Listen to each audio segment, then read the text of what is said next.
Mario Dumont. Cube Radio. Alors, la Ville de Montréal, écoutez, ça fait longtemps qu'on en parle. Il y avait eu pétition, consultation de toutes sortes. Et finalement, là, on a une décision et un moment. Donc, à partir de mai 2023, dans environ un an, un petit peu plus qu'un an, le Publisac va cesser d'être distribué à toutes les adresses. Donc, il faudra, ni plus ni moins que s'inscrire à Montréal pour recevoir le Publisac. La mairesse de Montréal est avec nous pour en discuter. Valérie Plante. Bonjour, Madame Plante.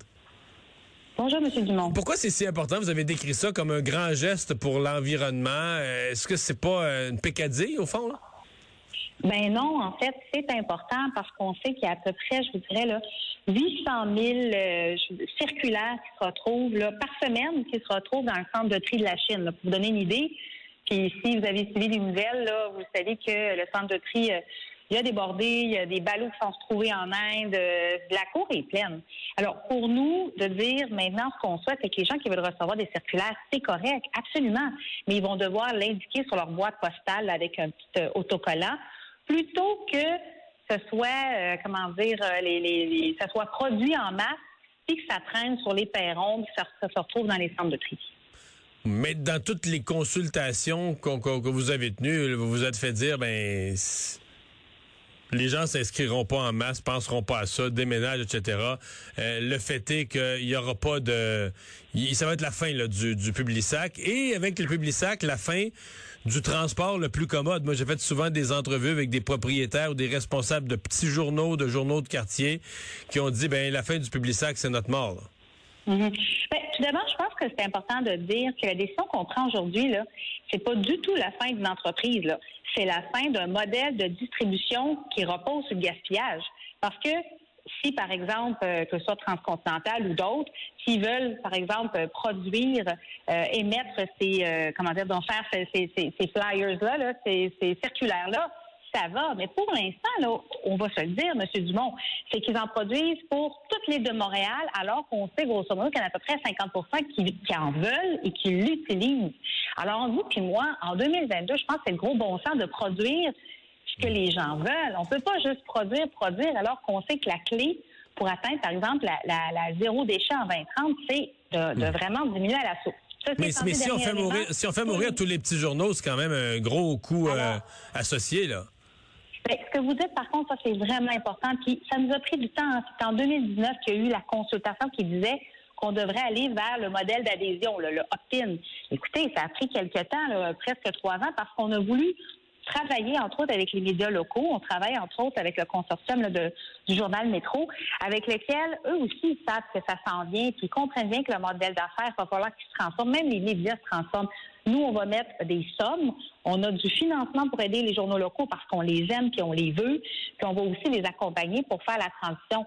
Mais je dois vous dire qu'à ce niveau-là, on a un partenaire, entre autres les médias locaux, qui comprennent très bien l'enjeu puis qui sont, somme toute, assez d'accord. La période qu'on vit, il me semble que les gens, on n'a jamais autant parlé, puis je sais pas moi, un si gros utilisateur du Publisac, il me semble qu'on n'a jamais parlé autant de produits alimentaires qui sont chers, d'épiceries qui coûtent cher, du fait qu'il faut faire attention, savoir où sont les rabais, probablement que les gens dépensent, investissent plus de temps que jamais là, dans le choix de ce qu'ils vont mettre dans le panier d'épicerie, où ils l'achètent avec l'augmentation des prix. C'est pas un drôle de moment pour faire cette annonce-là? Je vous dirais que non. Je pense que de faire, les Montréalais nous demandent de faire des choix courageux pour la planète. Là. À la transition écologique, là, à un moment donné, à force de soutenir le statu quo, on n'y arrivera jamais. Deuxièmement, on parle d'un règlement qui va être en application dans 1 année, M. Dumont. Alors, d'ici là, non seulement, nous, on va faire une grande campagne de promotion, de distribution. Comme je vous dis, ce n'est pas la fin de la circulaire. C'est la fin de faire des circulaires pour ceux qui en veulent pas. Je trouve on s'inscrit dans. Moi, je considère qu'on est du bon côté de l'histoire, là. Et c'est le temps. Il y a beaucoup de chaînes de supermarchés qui maintenant sont avec les, par exemple, qui se retrouvent même pas dans la circulaire. Donc, accompagnons. Il faut faire des choix qui sont pas toujours faciles. Mais nous, en tout cas, notre règlement, on a travaillé vraiment de façon responsable avec des groupes d'aînés, avec les médias locaux. On est vraiment dans cet esprit de qu'est-ce qui doit être fait dans la prochaine année. Mais ce qui est certain, c'est que de produire du papier puis produire du plastique pour rien, pour moi, c'est non.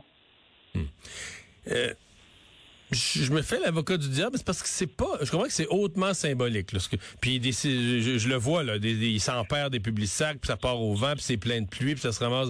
Il y a un côté là, je veux dire, on n'est pas aveugle de ce qui se passe, mais c'est pas jouer sur l'image. Mettons l'ensemble des Publisac, même si c'est des tonnes de papier, j'en conviens là, c'est quand même une goutte d'eau dans l'océan de tout ce qui passe dans les centres de tri. Là, vous posez un geste symbolique, mais ça camoufle le fait de dire le vrai problème du recyclage. Si tous les Publisac étaient bien recyclés, là, déjà, le papier s'en retournerait c'est un cycle. Mais là, le vrai problème, c'est pas que le dossier du tri à Montréal, au Québec, des centres de tri, le dossier du recyclage, c'est une catastrophe. C'est mal géré depuis des années, des décennies. Ça s'améliore peu, pas vite. Mm-hmm. Et donc, comme on recycle mal nos matières, ben là, vous dites, ben moi, au moins, là, dans tout cet univers de mauvais recyclage, là, j'en verrai plus les Publisac, mais c'est une goutte d'eau dans l'océan du tri là, des matières résiduelles, là. Ben, moi, je partage pas votre opinion, honnêtement, parce que tantôt, là, je vous donnais des chiffres, là, mais le Publisac, pour l'instant, à Montréal, là, par année, c'est 40 millions de circulaires. C'est énorme, 40 millions. Donc ça, moi, faut que je le note. Et vous savez quoi, dans le centre de tri de la Chine, j'y reviens, là, 10% des matières qui rentrent là, c'est le Publisac essentiellement. 10%, M. Dumont. C'est pas rien, c'est pas une goutte d'eau. C'est important. Puis encore une fois, quand on regarde là, si on veut atteindre nos objectifs de Montréal, là, d'être zéro déchet, il faut d'ici 2030, c'est demain matin, il va falloir qu'on diminue les matières qui vont au recyclage et à l'enfouissement de 85%. Alors nous, on soulève chaque pierre. Puis vous le savez, on travaille autant à créer des espaces verts, à planter des arbres au niveau de l'habitation, au niveau du transport. Donc, quand il est question de lutter contre les changements climatiques, tous les éléments comptent. Mais pour moi, ce geste-là n'est pas symbolique. Il est important et j'espère que toutes les autres municipalités au Québec vont aller vers la consommation responsable. Encore une fois, je dis pas non au circulaire. Je dis, il faut qu'on y adhère puis que les gens le reçoivent. Ça n'a pas de bon sens qu'il y ait un modèle d'affaires qui oblige à faire de la consommation, à faire du gaspillage comme c'est le cas en ce moment.